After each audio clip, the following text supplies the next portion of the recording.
For today's video, we want to share with you what it is like packing up a toy hauler and getting ready for a big move.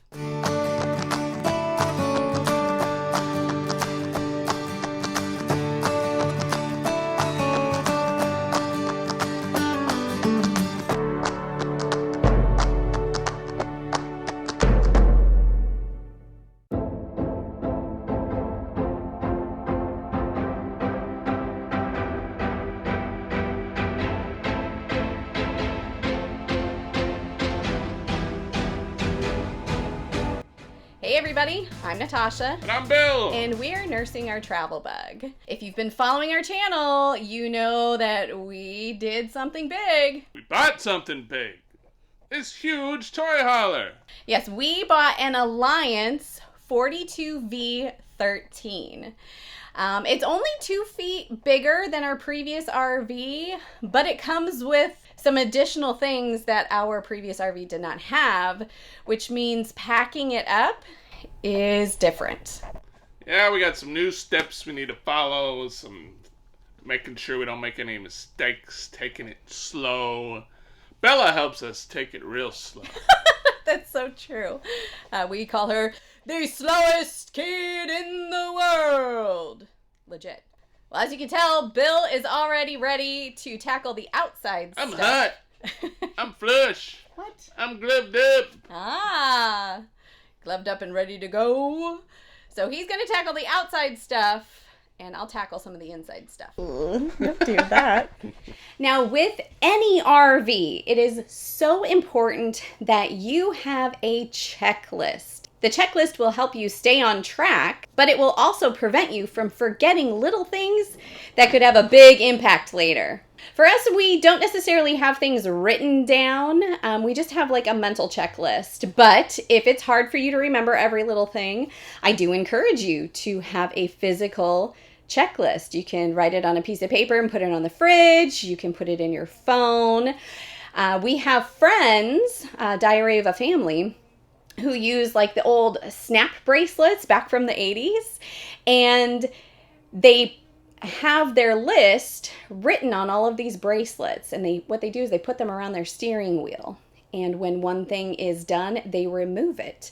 And the idea is before they pull away in their truck, every bracelet has been removed from the steering wheel. No matter what you choose to do, just make sure you have a checklist so you get everything done and protect your investment while it's traveling down the road.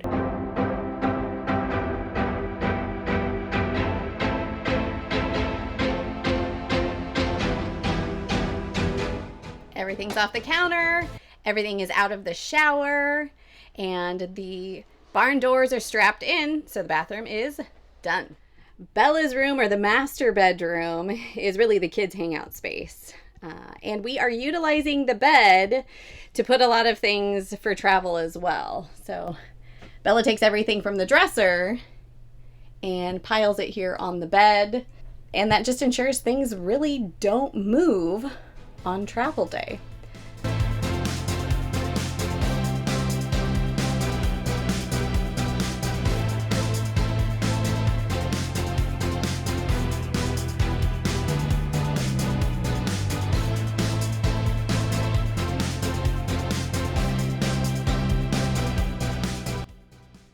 Now this RV has something our previous RV did not have, and that is a garage space. This is probably the one part of the house we haven't fully organized or gotten everything figured out yet. We did purchase a dresser, but we're waiting for IKEA to get another dresser in so we have a place for our clothes, and then we can kind of start figuring out like where other things need to go. And of course, this is not only our bedroom, but it's also my office. And then, because it's the garage space, the stairs from the patios go in here on travel day. And because this RV does not have a receiver hitch like our other RV did, we don't have a way to transport 2 of the bikes.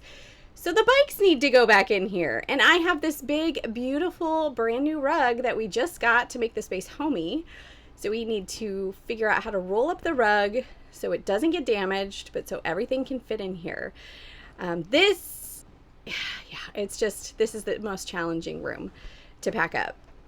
Now, the bed has to be lifted all the way up to the ceiling. The Happy Jack has to be all the way up. That's just how the manufacturer says it has to be to roll. And then an important thing to note is that our patio door, which is all glass, the windows have to be lowered all the way to the ground as well, because as you know, when you are driving a rolling earthquake, those things can vibrate and then they would slide down. And of course, if they slide down forcefully, then the glass can break. So there's all of these things that we have to prepare and to like check off mentally to make sure it's done to protect our things and to get there in one piece safely. So the bed is all the way up now, but we have to clear off everything from the desk space here and the desk space here. Now, I'm gonna be dangerous. And I think we're gonna leave the keyboard here. It actually has rubber grippers on the end, so like it doesn't really move a lot, and I'm applying some pretty decent force. So I think that will stay there. We just have to like remove the music holder, the music, the headphones, the plug, stuff like that. That's easy. You can throw that in a drawer. But packing up my workstation will be a little more challenging. Now, the first time we moved the RV, we did not have the workstation here, but essentially it's going to be the same thought process. All of the computer equipment is actually going to go on the bed. There is a few inches of clearance between the mattress and the ceiling, and then when those items are on the bed, they don't move because of all of the friction with, you know, the sheets and the blankets and stuff like that. And that's how we used to travel when everything was in the master bedroom of our old RV. The only challenge is my monitor here. This stand that it sits on will not have clearance, but it actually disconnects very easily. So all this is going on the bed. So yes, we have to put the bed up, bring the desks down, clear off the desks, put the desks up, bring the whole thing back down, put the stuff on the bed, and then put it all back up. Are you with me? This cabinet is a toy box and a bench, but it is also where we stash the pillows because they're too poofy to stay up on the bed. So we're gonna throw those in there, and then we're gonna push everything off to the side onto this wall so we can roll up the rug.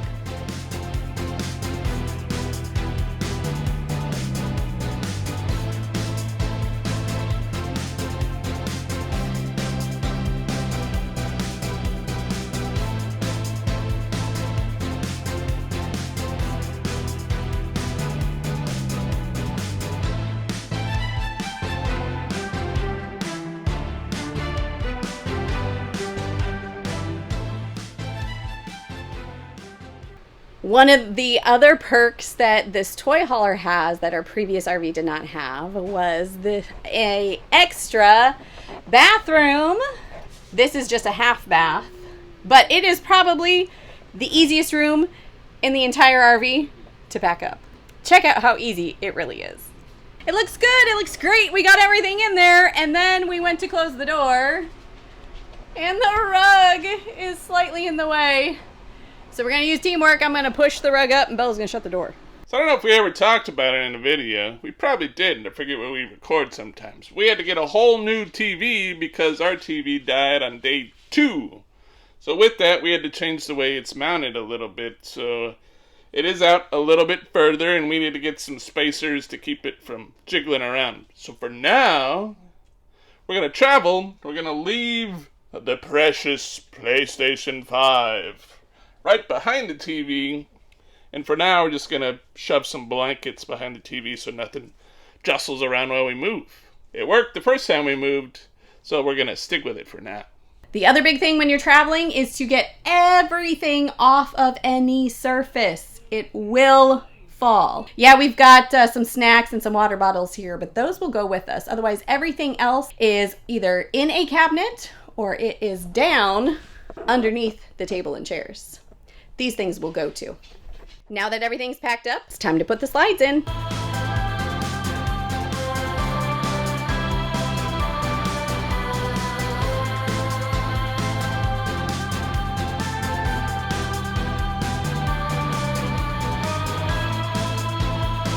Tanks are emptied, black first, then gray, for those of you who are doing this for the first time.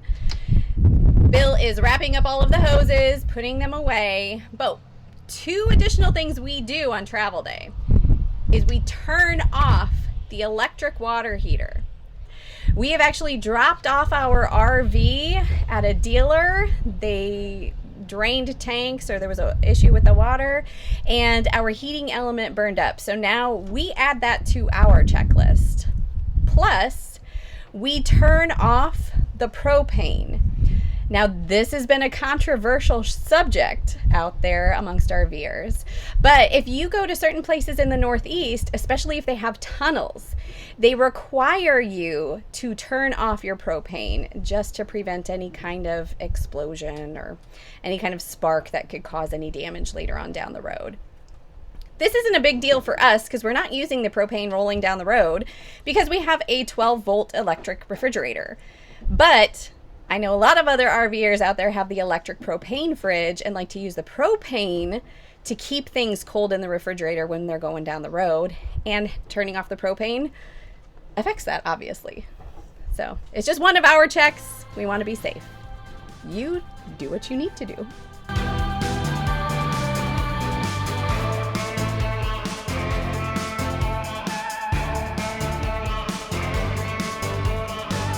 Well, one thing we noticed when we were doing our safety check is that some of the rubber had slid off of our kitchen slide.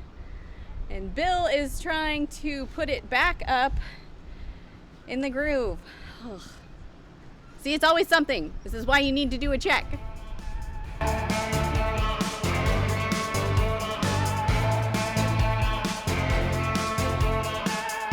Well, there's only one big thing left to do, and that is to hitch up. Usually that is my forte, and Bill mans the jacks.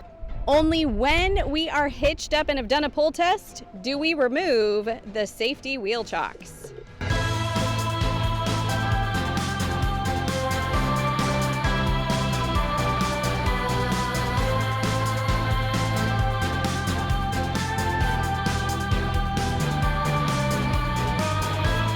We are hitched up, everything is packed up, slides are in, seal is fixed. What's the last thing we do, babe, before we hit the road? We turn on the hazards and we do a full walk around. Now there is a couple more awnings.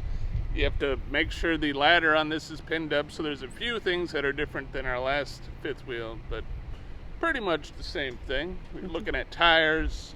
We're looking at making sure awnings are in all the way. What else do we look for? We check our flashers and make sure all of the lights work, including the running lights. And we just make sure we haven't forgotten anything. We make sure the cap is on the sewer hose. We make sure all of the doors are latched and secured.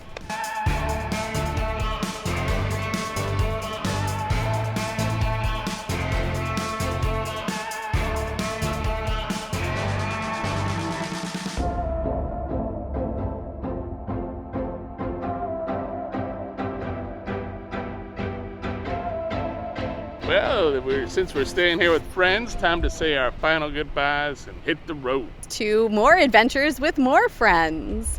We really enjoyed our stay here at Strawberry Fields for RVers, and we really love our brand new home by Alliance. Well, thank you guys so much for watching. If you liked this video and found it informative, please give us a thumbs up. If you haven't already, please subscribe to the channel and ring that notification bell, so you get alerted every time we put out a new video, or if we go live. Ooh. As always, drop us a comment down below. Do you have certain safety checks or certain things that you do to pack up your RV? Did we miss something? What should we add to the list? Let us know in those comments. Well, I'm Bill. And I'm Natasha with Nursing Our Travel Bug, encouraging you to nurse what makes you happy. Happy trails! Bye.